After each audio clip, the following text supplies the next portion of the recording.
In the tunnel. In the tunnel. In the tunnel. You're listening to In the Tunnel.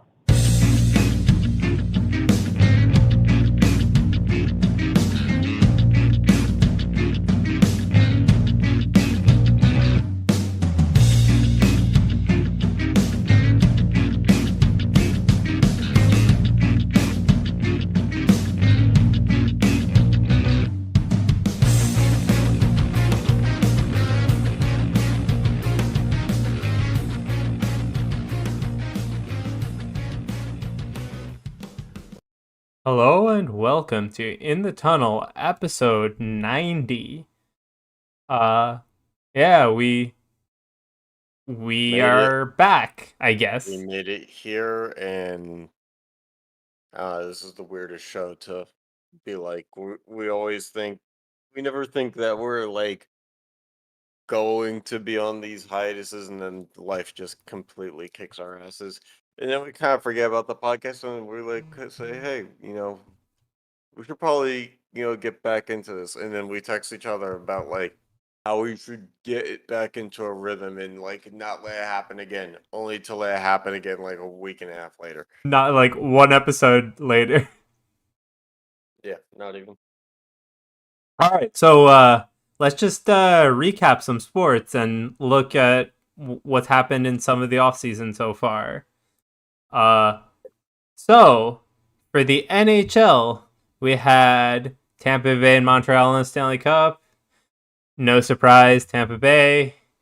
I thought you were gonna say no surprise for that matchup. I was gonna say No, very that much complete not. surprise for that matchup, okay? Yeah. Tampa Bay is not the surprise there. Montreal is. Well, I get that Montreal is building something outside of whatever, because Carey Price being 34, they're trying to build around him while they can. But Because his effective years are coming downwards instead of I going mean, upwards. my problem with that Carey Price situation is the fact that he's $10 million of their $80 million cap. I mean, I don't know that you're going, like, if they traded him, I don't know that you're going to get suitors without having to give up some draft capital. No. Like I get it. He's there because nobody's gonna take on that contract with the amount of time that's left. I get He's it. also there because he can continue to stand on his head when he actually needs to. Yeah, but He the still problem has is, years where he can't. but the Like, problem is, like, even if he stands on his head, like there's no way Montreal should have gotten this far, right? They don't have oh yeah, nowhere near that far. anything aside from Carey Price in this Nowhere playoff near team. that far. I think the more surprising thing in the playoffs was how they kept beating Vegas. Yeah, I don't think anybody was prepared for the fact that when Vegas punched, Montreal had an answer yeah, every time. every time. And like, I don't know, I wasn't even like paying that close of attention to the NHL playoffs this season, Well, yeah, but Montreal always, for some reason, seemingly in the series had momentum up until the finals. yeah. But They the thing is, like, even if you go back and watch some of those games, I literally just look at it like the Canada series, like the fact that they were playing each other for 2 rounds. Some of those games, I'm like, what the heck am I looking at? It looks like a completely different game. Yeah, And yeah, it did. I mean, it showed in the finals, but I was so surprised that when Montreal finally faced a non-Canada team, they did to Vegas what they did. But they couldn't keep Yeah, it against Tampa Bay. Tampa Bay was just too many threats.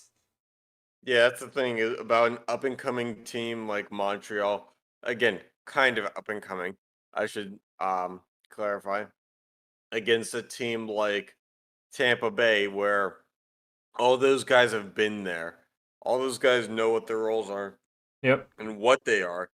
Yep. And Montreal's got guys that may pan out or may not, but nobody knows. Yeah. And those guys don't know what they're going to be yet, and the organization doesn't know what they're going to be yet. Aside from Cole Caulfield, nobody knows what anybody else on Montreal is actually going to be. And don't see them running it back next year. No. A, because of the East. B, because their defensive anchor and Shea Weber is going to be out next year. And C, because Carey Price is going to be a year older. But also, to be fair, I don't think that Shea Weber being out makes up that big of a difference. I don't know, man. Leadership in the locker room means a lot in hockey. Yeah, okay, I kind of get it, but like at the same time, Shea Weber is not the player he used to be. David Weber, in his whole entire tenure in Montreal, wasn't the player he used to be. Yeah. Like, everybody thought that trade was bad for both sides, and it really was Oh. bad for both Oh sides. yeah. That was like both these guys maybe need. Actually, no. Subban was still kind of riding high when he left Montreal. I think he had like 1 or 2 good years, but that's about it. Yeah, but yeah, Shea Weber kind of fell off of a cliff. Yeah. All right. Anyway, I don't know. Tampa Bay repeats. There's a lot of, Not surprised. yeah, not surprising, but there's a lot of controversy to it because of the Kucherov and the cap hit and how he just missed the season, and then how all of his money doesn't count against the cap in the postseason. Oh. So he Oh just yeah. kind of got to play. Okay, So yeah, I kind of get it, but like I kind of get it too, but like in the NBA, I know that people hate comparing NBA to NHL, but in the NBA, an owner can just pay the luxury tax and be like on his merry way. You could, in theory, pay $1 billion more, yeah, but for like your salary cap, and then just pay I the luxury tax. I like the hard cap, I do too. but Um, the way that like it doesn't mean anything anymore if you're going to exploit it, though. yeah, If you agree. give if you give a door for somebody to go through and say don't go through that door, eventually somebody's Somebody's going to gonna go through that yeah. door. It's all the Pandora's box thing. Yep. Yeah, I mean, anyway, like I think like the Stanley Cup Finals were not that exciting. I think Tampa Bay just kind of like ran away with it, but overall, I think the playoffs was pretty good series most of the Hmm. time. I think Yeah, you I exclude have to, Colorado, uh, St. Louis, and Tampa Bay, Montreal. and yeah, I'd exclude the Penguins part just because Oh, I'm not a God Penguins was fan, so I could watch it. well, God was the goaltending awful. Yeah, I mean, yeah, it was like old Flurry back there. It was not good. yeah. It was not good. All right, on to off-season news. So yeah, so a couple things we jotted down for before the draft, which happened, the expansion draft, which happened earlier this week. Hmm. Um, Yeah. So we had that the Penguins did trade Jared McCann to the Leafs, yeah, and Duncan Keith goes to the Oilers, and the Oilers constant, I threatening of themselves, I like don't get the this. pressure that comes from nowhere for them to do something stupid like this and feel like I really backs don't against get the this. wall unless we get Duncan Keith and then we give up Caleb Jones and a pick. And then Chicago absolutely wins the trade by not having to keep a 34-year-old defenseman on Yeah, the like roster. I really don't get this move Well, for the Oilers. according to a lot of resources, Caleb Jones is already kind of like better than where Duncan Keith currently is anyway. Yeah. So Yeah, I just don't get what they're doing. If they're trying to bring in a leader, you can probably get a leader in free agency. I don't know why they felt the need to go this route. yeah, But then, was it Nick Leddy's going to Detroit and Richard Panik is going to the Islanders? fine. I don't know. The Islanders got plenty of defensemen. I don't think Richard Panik's going to bring a lot of second or third line scoring. But I don't think that that's bad. It's not bad if he. I mean, the If you- Islanders don't really need Especially scorers if you because of compare their. it to Duncan Keith going to the Oilers. Well, the Islanders also don't need scorers in terms of how they play the game. Yeah. Because they were one of the innovators to bring back the more physical play. Yeah. And But the thing is, the Islanders also had the like finesse players. yeah. So it was kind of Um, like their dynamic as a team is kind of in a weird spot right now. Yeah, it is. But nothing is as weird as what's going on in Philadelphia, where Ryan Ellis goes from Nashville to Philly. They But trade then Patrick. Nolan Patrick, their second overall pick from like 4 years ago, has already been given up on. Yep. Go to Vegas. And then he's going to go to Vegas, probably have a good future because of the pieces he's going to be around there because they're contenders set up to, Yeah. succeed. And then what was it Philip Myers and Cody Glass are going to Nashville. Nashville is in a weird spot because they leave. I mean, they left Duchesne exposed during the expansion draft, but we get why because he was on a huge contract. Yeah. But like they're in that weird spot where I feel like they would have been okay with getting rid of pretty much anybody. But the thing is, right? Like Nashville's defense has always been like good, right? So like getting like a Cody Glass for like they're more the forward players, right? Obviously, and that's the like downfall of Nashville, right? Is always their forward line. Yeah. So this is fine. Like it is. I mean, it's fine if you're going to continue to play the way that has not worked for you. But I don't think it's the way they play is the problem because they do have some success with it. It's regular season fine. It's postseason not. Yeah, but I mean, you got to do good enough in the regular season to get to the postseason. This is true. This is unfortunately true. And then we have Barclay Goodrow. He went from Tampa Bay to the Rangers. A lot of these moves were to try to get assets back before the Seattle Kraken expansion draft.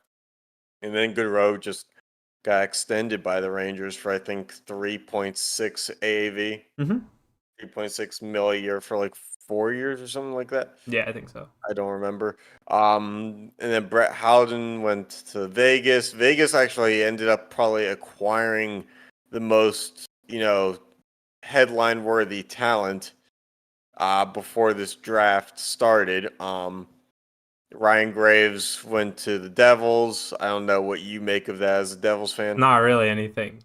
The team still sucks. He's a forward, right? Yeah, I think so.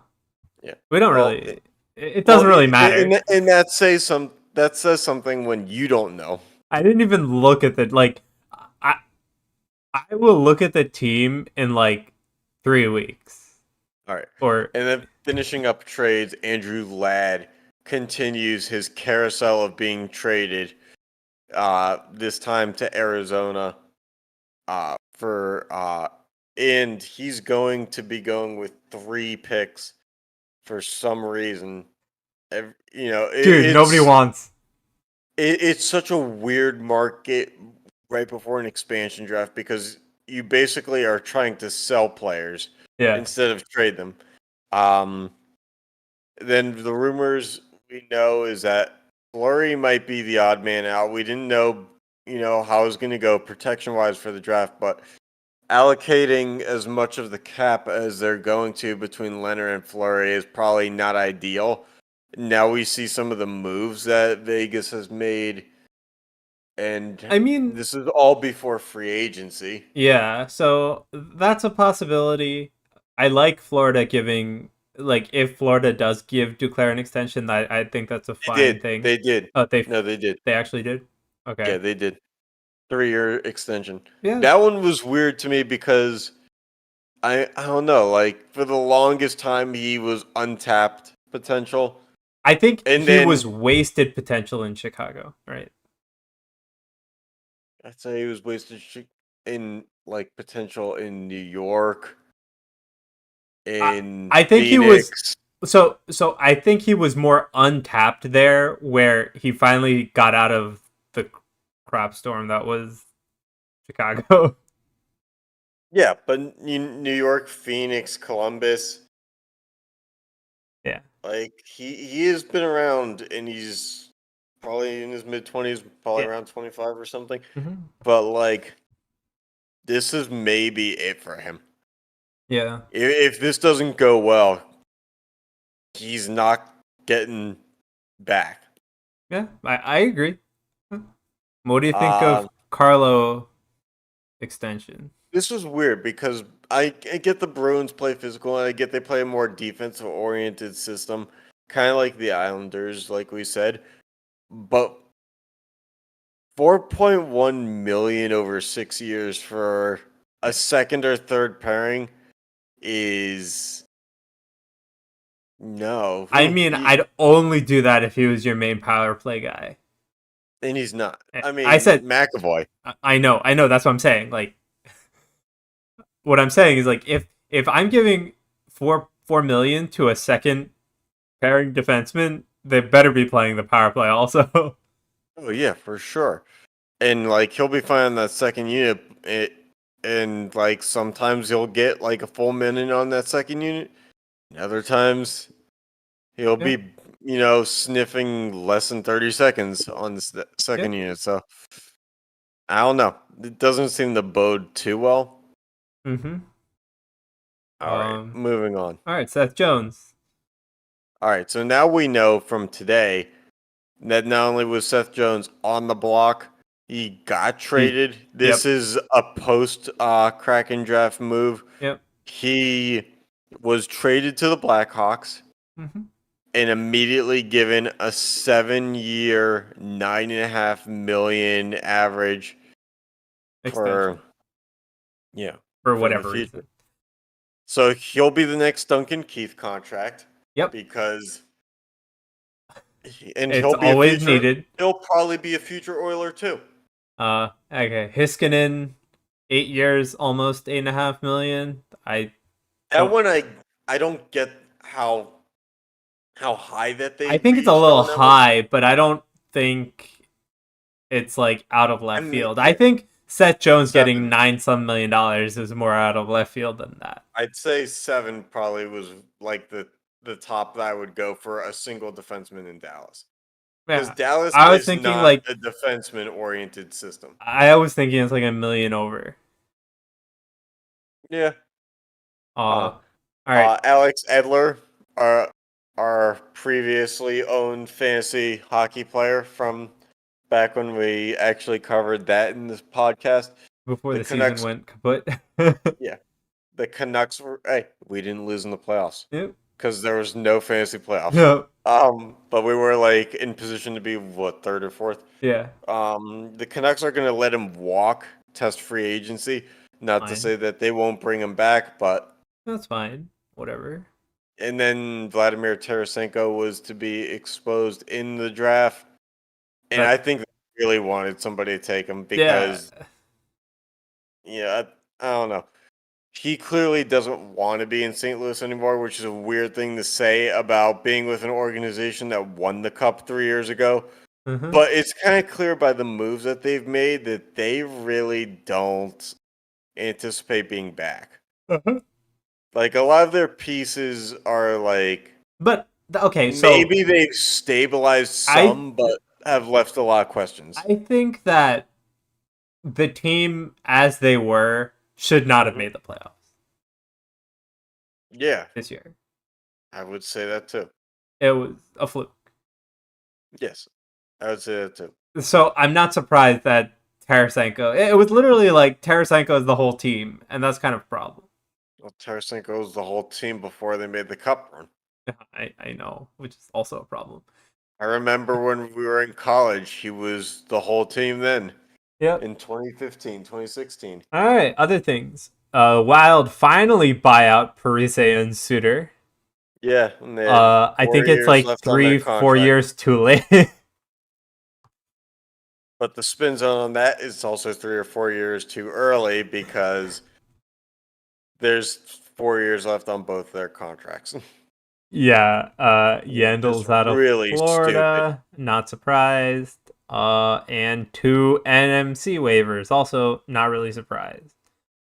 Yeah, and neither of those guys we find out were taken in the expansion draft. That one was a little bit interesting because, and we'll get into this in a second.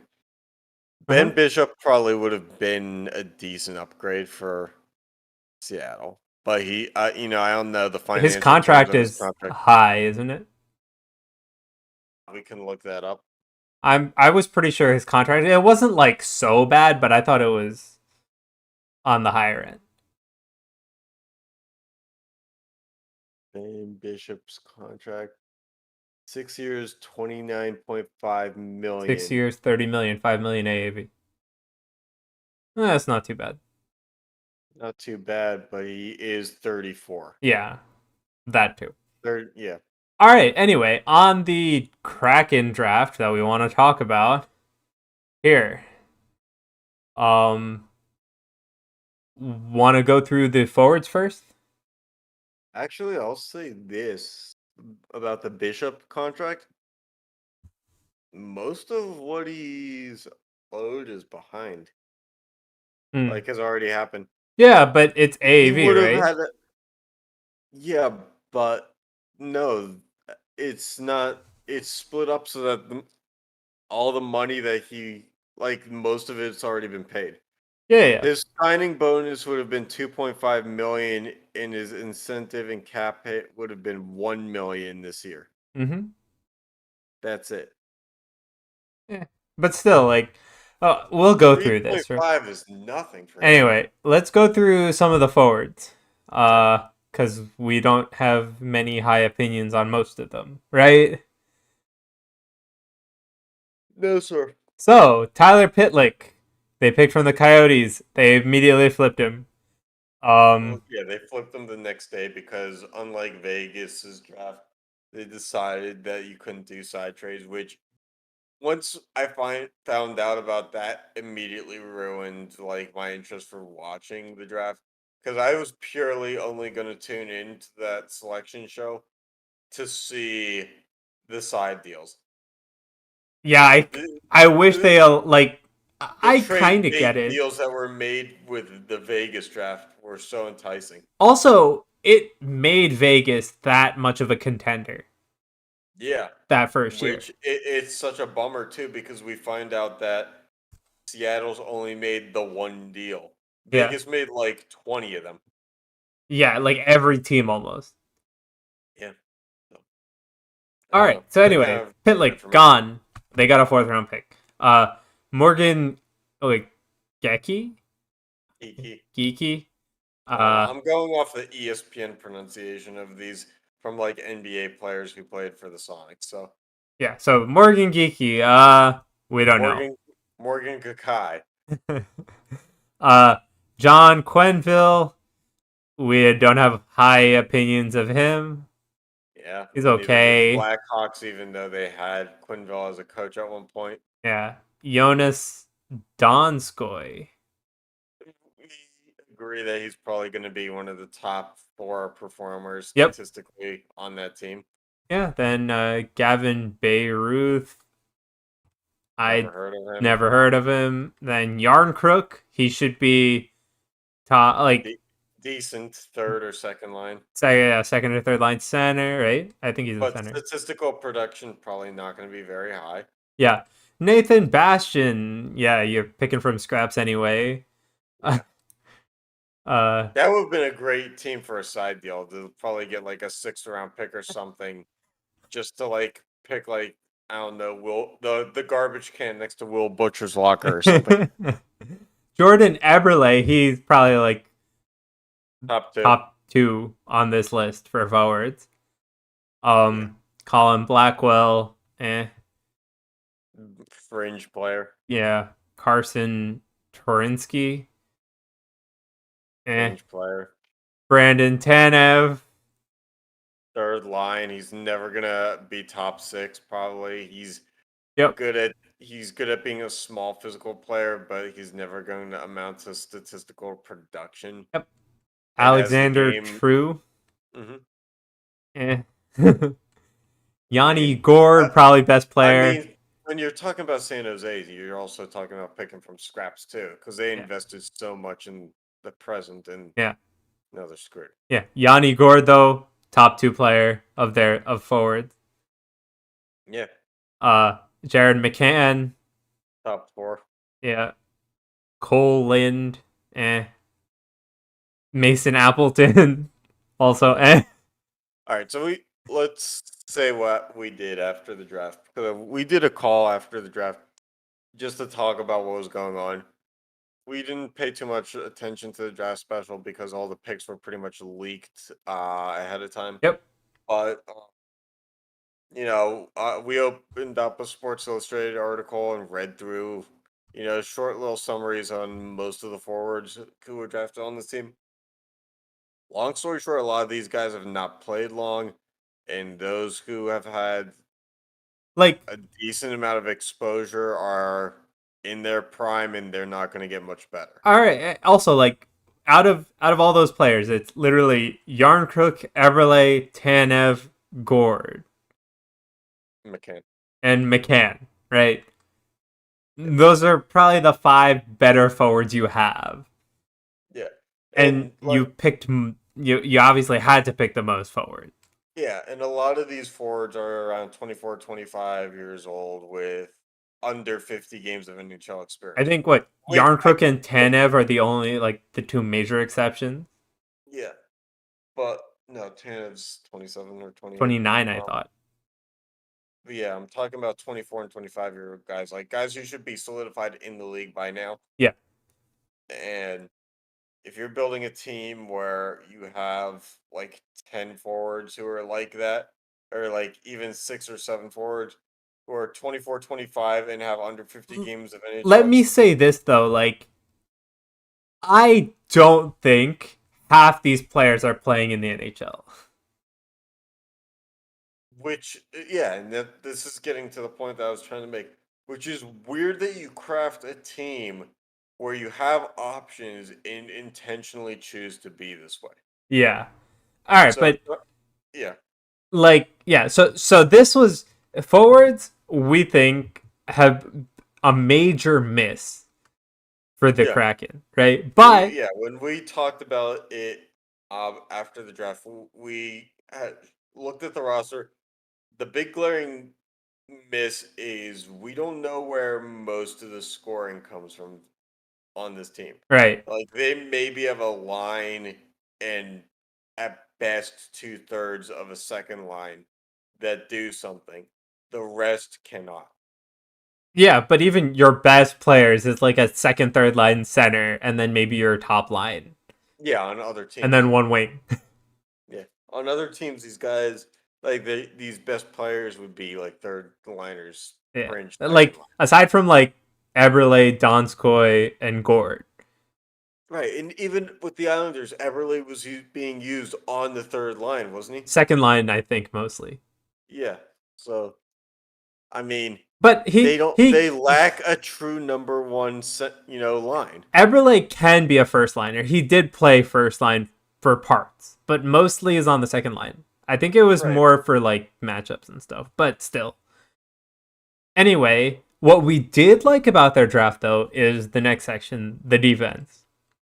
Yes. So yeah, let's go through that. So Hayden Fleury from the Ducks. Mm-hmm. I think it's a good pick from what the Ducks are offering anyway. Yeah, and I guess they're really excited because they get to play with each other, the brothers Hayden and Cale Fleury. Yep. Yeah, and Cale Fleury's later. Jeremy Lawson from the Bruins. Yeah, I mean, I'm okay with that. Most of the Bruins players are kind of expensive anyway. Yeah, especially right before the draft. Yeah.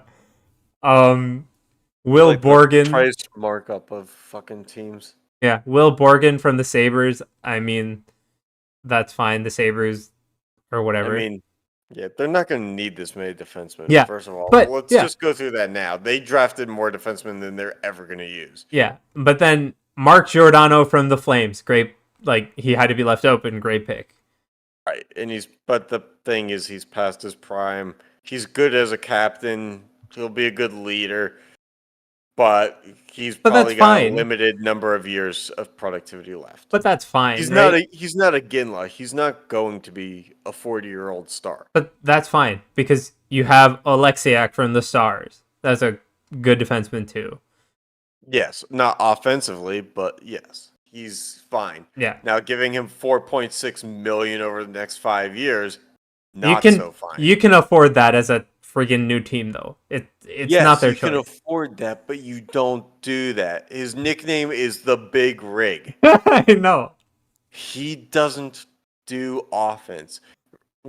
He did offense okay when he was in Pittsburgh. Yeah. Like, he has not done offense since. All right. Then they picked Dennis Cholowski from the Red Wings, but the Red Wings are Yeah. anyway. Well, yeah, it would be a compliment for the Red Wings. Yeah. Okay, but they get Adam Larson from the Oilers. Is fine. It's a More than fine. I'm sure they were more willing than to get yeah. rid of, and I'm sure they were getting rid of all the aging pieces. Yeah. Curtis McDermott from the Kings. That's a whatever. Again, you're choosing from dumpster fires. Yeah. Carson Sosi from the Wild.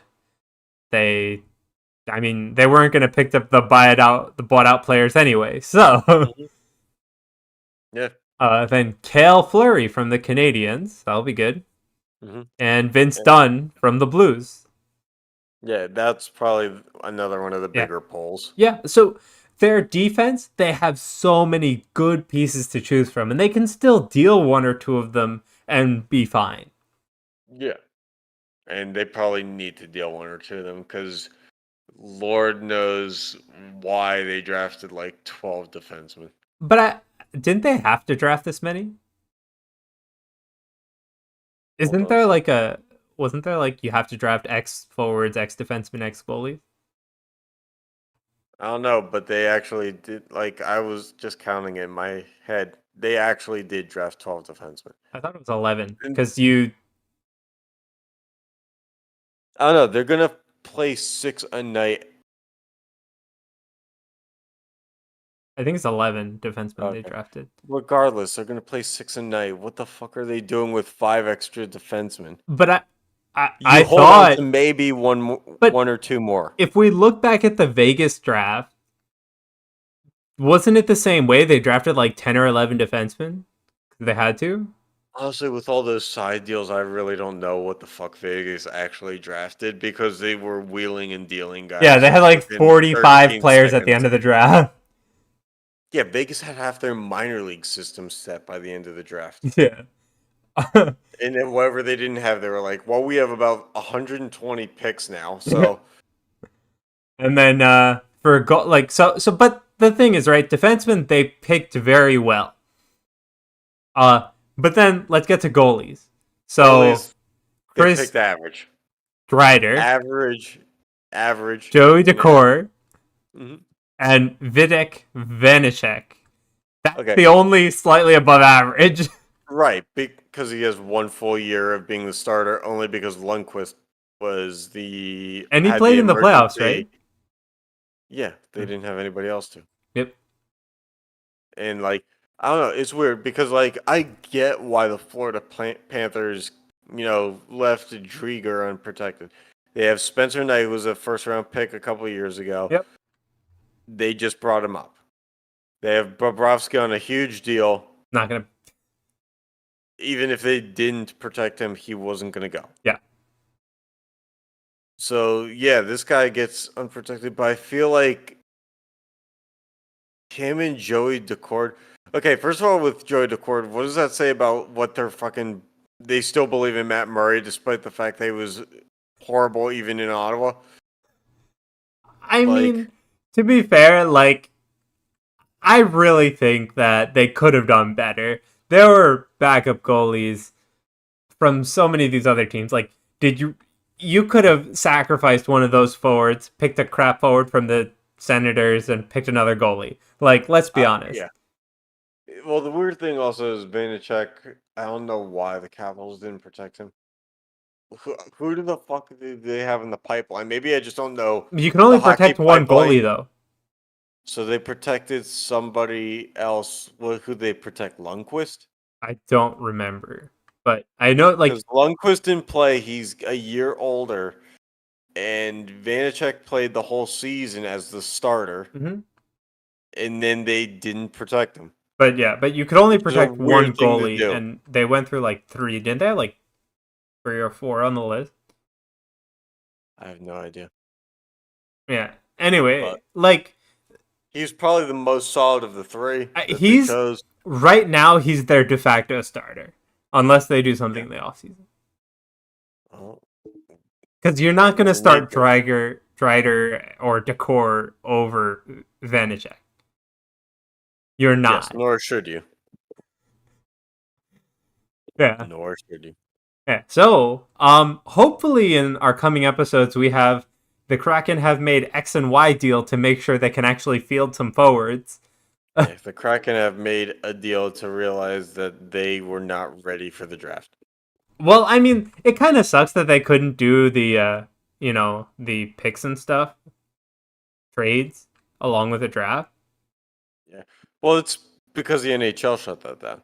But They didn't want that, which made no sense to me. I made it like that's the reason I watched Vegas's, because if it was just like I turned on the draft expansion draft for 5 minutes.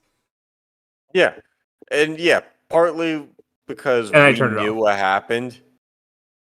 But it was Yeah. also boring. Like I could just read it online. Yeah, it was really boring. Like having those kind of trades and stuff when they did the Vegas one made it entertaining.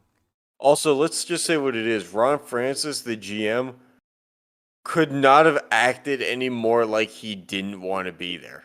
Yeah. There are a all lot the of people that didn't want to be there, dude. All the ESPN guys were like, well, Seattle, the fish here. Let's throw a bass here. Let's do this.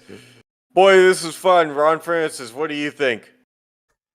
Or like they would try to crack a joke and like see like, well, Ron, what do you think about now you have 2 Flurries, 2 beats 1, don't you think? And then Ron Francis would just put his head down and be like, from the St. Louis Blues, we choose Vincent Dunn. Like Ron Francis was like, yeah, I get that you guys are trying to do this entertainment thing, but let's just not, because like I don't want to be here. Like, you guys don't want to be here. Gary Payton doesn't give a shit about us. but the thing is, like, there was no hype. Well, and part of that was because literally everything they couldn't even get Sean Kemp the actual size shirt he wears. Yeah, but the man's a fucking legend in Seattle. He was stuffed into a fucking Kraken shirt like a fucking grape.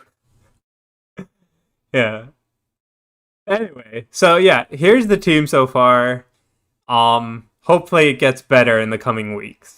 Also, I love the fact that Sean Kemp was like, yeah, I've been watching hockey for a few years, and then he like was like, I can't pronounce his name when he had to pronounce like a it's like verbatim. He was like, I've been watching this game for a while. I think that like how this team's being drafted is going to fit well with the city.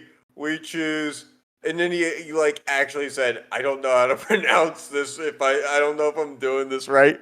But like, like if you watch the game, you gotta figure this out. You'd think that you would write down how you would pronounce some things and practice it. You would think that anybody would have prepared basketball players for this moment, because who would have thought that Marshawn Lynch and a bunch of old basketball players didn't know a shit about hockey? Everybody. Yeah, everybody. And yet nobody who was there fucking gave a pronunciation guide. Yep. Maybe the dumbest part of this. Yep. All right. So that was the NHL caught up. Now let's look at the NBA. Do we have to? Unfortunately. I still live in a world where they were up to nothing, man. You still live in a world in an alternate reality where Phoenix actually beat Milwaukee. Okay, so it's weird, and I told Sam this. After they went up 2-0, I was like sleeping one night. Like this was the night after they went up 2-0 in the series, the Suns, and I had a dream that they lost the series. Well, and I was convinced. Good job. that even though they were up 2-0, they were going to lose the series, and they did not win another game.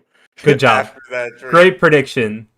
Yeah, lucky me. Yeah. After but never seeing them in the finals in my life, as a I have whole, a fucking dream that ruined it. as a whole, I think the playoffs were pretty decent. Well, ratings were up 35% for the finals. Aside from the play-in tournament, the play-in tournament can literally just get axed. I hated it. Yeah, I hate it too. It's such a waste of time. The fact of the matter, or the fact that the Lakers can basically stumble into the fucking 7th seed because they get to like lose or like barely beat Golden State. Instead of being the 10th seed, they're the 7th seed then. And then they have to play the Suns. And then all of a sudden, the Suns are inexperienced and the Lakers should, handle. This is the best matchup for them. And it probably would have been, it's like, you can't, in all that is fair and balanced, you can't give the defending champs an extra door to the playoffs and be like, oh, yeah, here's your most favorable matchup. Let's tailor this experience to you. But that's not even it. Like, the play-in tournament had to fucking do it the hard way, and they actually fucking made like the 4 or 5 seed. But the Knicks, they came from nowhere. The problem is, right, like, the play-in tournament didn't do anything to the actual outcome of the playoffs. It just added unnecessary games. Right. Like, nobody who was in those playing games, like, I'm did looking anything. at it now. Well, no. Memphis was in the playing games. They won 1 game in their series. Lakers won games. 2. Boston won. And Washington won. Like, so I guess it's okay to say, like, wow, these teams could, like, be competitive. No, but, they like, can't. not long term. No, they can't. Like the whole tournament was useless.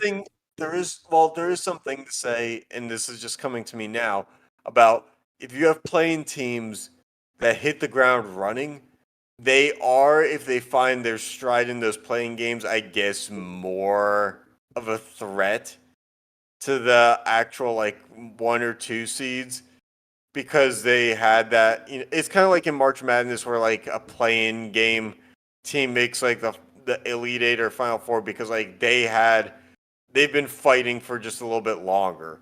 Like ever since like the conference tournaments, they've been playing their hearts out, knowing that their life was on the line. But still, like, it just seemed unnecessary. It ended up being unnecessary. It just delayed the playoffs. That's all I felt like it did. Well, I mean, they make it so it technically is the playoffs, which is maybe the dumber thing. That's why I'm saying it delayed the playoffs. Well, also talking about the teams that made it. Because it's 7, 8, 9, 10. We're not talking about Charlotte, who got, like, bitch slapped by fucking Boston. Yeah. And, like, I don't know. It just delayed the playoffs. That's my opinion on it. Also, we made it 20 of 30 teams are in the playoffs. You can't do that. It's useless. You have to have a cap around half. You can't put more than half of your teams. Like, I guess 16 is more than half, but, like, you can't put 20 teams like, in the playoffs. For the NHL and the NBA, right? It was like 16 out of 30 is like, okay, it's fine, right? Because it's a number. Right. It goes to 2 very easily. Like, for the NFL, they have 32 teams. 16 makes sense. It's half.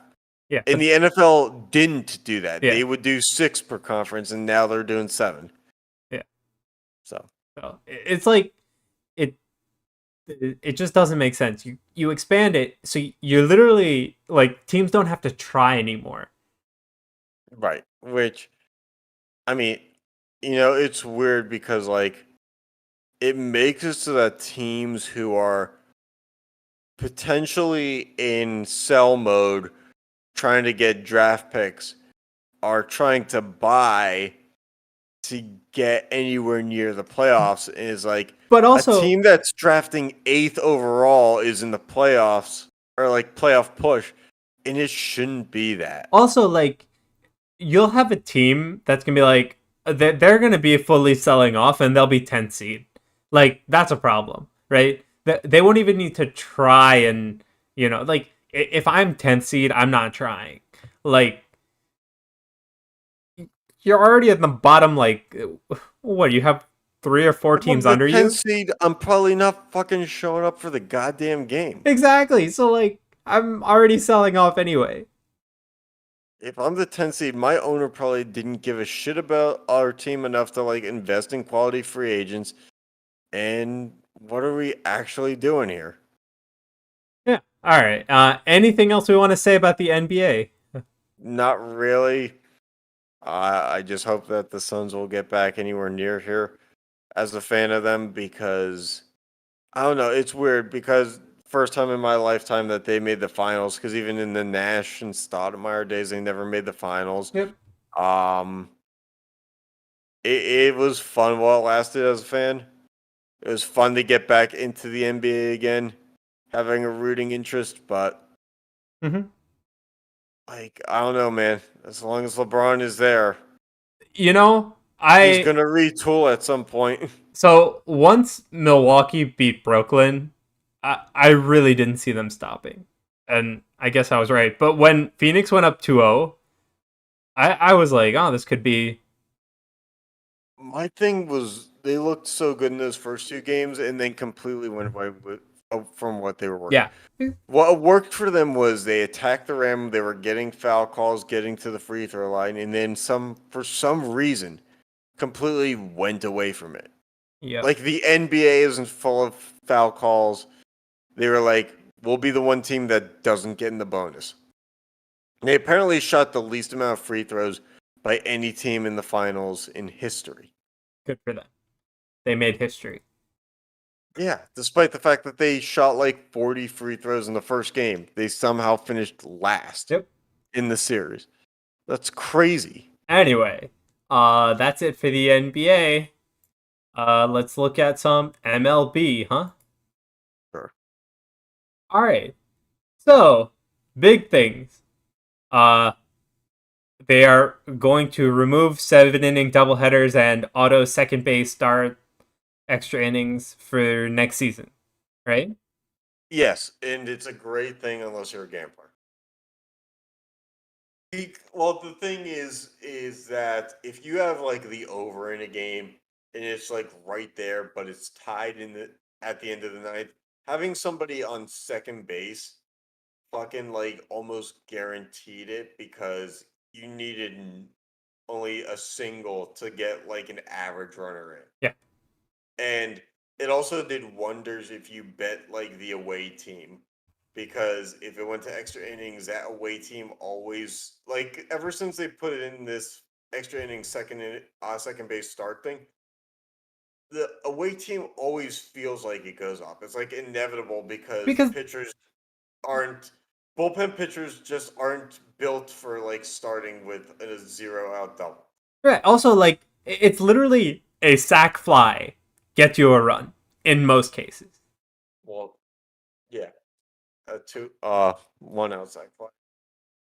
Yeah, but like you're starting with a runner on second base already. It doesn't matter. Yeah. And then 7-inning doubleheaders. It was just like, why am I watching this game? Well, that one I understand because, like, I don't know, as someone who has seen a doubleheader in person, if you're like, say you buy your tickets and it's like a rain delay doubleheader because, like, you buy your tickets expecting that you're gonna have a 9-inning game, and then like it gets rained out, and so your tickets are still good for but like that. You lose 2 innings. Yeah, you don't get your money's worth. And you really don't get your money's worth if you're buying tickets for that day knowing it's a doubleheader because like you're missing out on 4 innings and it's like but also like you get more than 9 innings but you're not getting the full product. Pitching a complete game in a doubleheader infinitely easier. Oh yeah, for sure. Especially the back end of a doubleheader. Well, that was the Madison Bumgarner thing. Yeah. They didn't call it a no-hitter because he only went 7 innings. Yeah, and but what the hell? Well, he pitched a complete game. Yeah, but I mean, if you're gonna, those 6 outs are the hardest to get. Yeah, but the thing is, if as a league, you say that 7 inning doubleheaders are complete games. It's also no hitters. Yeah, but in Like no, the, just by principle, not by like same similarity. It definitely, I agree, does not equal a 9 inning like. well, I wasn't even gonna say that. I was gonna say if you're gonna say that basically anything that you can call it a complete game is, then a game that gets rained out as like a final in the No, but fifth I'm inning. saying that the rules have stopped the game at 7 innings. I'm not saying a rain delay has stopped it after 6 or No, five and a no, half. I'm saying that like some games go final after 5 innings. Yeah, but the thing is, that's usually due to extenuating circumstances, like Right. rain or something. I'm saying that there is something in the rules that stops this game at 7 innings. So why can't you give him a no hitter? Right? It's I not guess. rain or thunder or a snow out or power just disappearing or whatever unexpected circumstance that makes the game artificially end. I think it depends on the number of pitches. Like if Bumgarner is above like 120 pitches in the seventh inning, I'm all for it because his arm is definitely tired by then. If someone's like at 85 pitches in the seventh inning, They've done their job correctly if they're at 85 pitches in the 7th inning. right? But if they're like, if it's that easy for them, That's not their fault. Like, my point is that the MLB rules have now stopped the game. Nothing but that. So you put an asterisk next to it, I don't care, but it's still a no hitter because it's not extenuating circumstances stopping the game like a rain out or whatever else. fair enough. All right, moving on.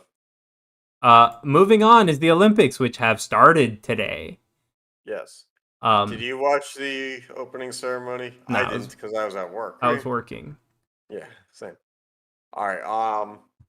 Yeah. So there's no fans for this Olympics. So apparently, we can go this far into a pandemic and then things finally get worse. Who I would have mean, thought that that it was was going to get expected, worse? though, right? Yeah. Oh yeah, for sure. The dumbest thing was people thinking that it was over. The last pandemic we had took 3 years. We're what, a year and a half in? Yeah, and like medical technology is so much better now, but like Doesn't matter. it's all experimental. Yeah, doesn't It's matter. all experimental right now. Yep. And then in terms of the USA basketball, which has been an absolute train wreck, Yep. losing two exhibition games, they won their third. Finally. And then out of quote precautions, they shut down the other exhibition games before flying over to Japan, which is weird because they didn't shut down the women's exhibition games. It's the outbreak's been in the men's side anyway, right?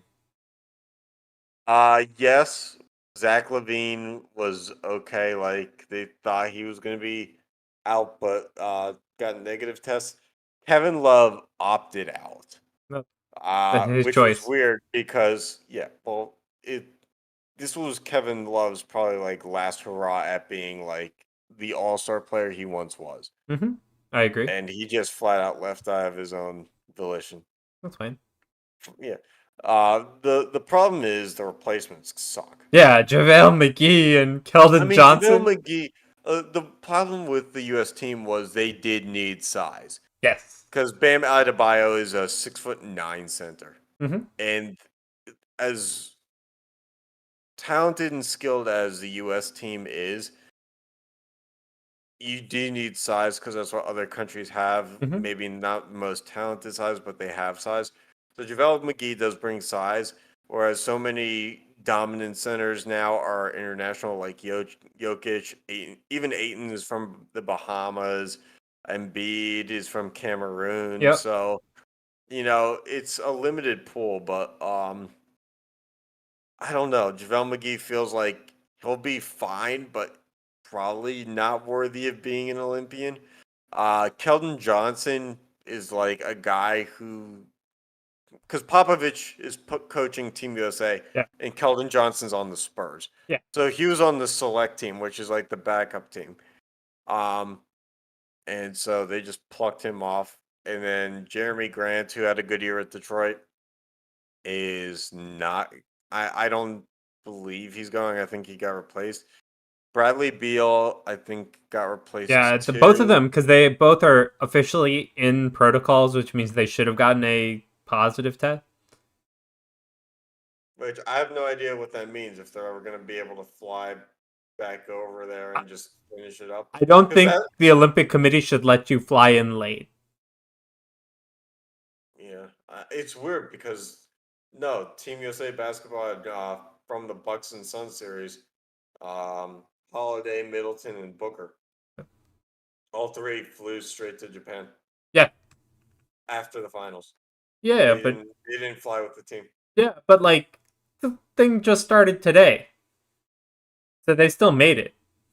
I mean, but in terms of like testing and quarantining and stuff like that, you would have thought that they would have gotten those guys to the Olympic Village a few days before, Yeah, like as a mandatory deadline. yeah, I guess. So, I don't know. We'll see. We'll see how it goes. It's an interesting time. Thank God we have the Olympics for 2 weeks before preseason football, because if I had to deal with just baseball for the next month, I'd probably jump off of a patio. Because yeah, the Pirates. How about them? Hey, I was at the game where they had the walk-off grand slam against the Mets. Oh, yeah. My That parents was don't want to hear wild. about it. That game was wild. The whole left field deck was all Mets fans, like all blue shirts. That's what I expect at a They're Pirates all game. part of some club. No, they were all part of some club. They all had the same shirt on. Oh, It was like the seventh line pit line or something. okay. I have no idea how many people were in that club, but it was well over 300. All right. And Yeah, they did not join in the wave. yeah. Anything else we want to say? Nah, I'm good. Hopefully we'll get back into a swing of things here. Yeah. Thanks for tuning in, and catch you next time.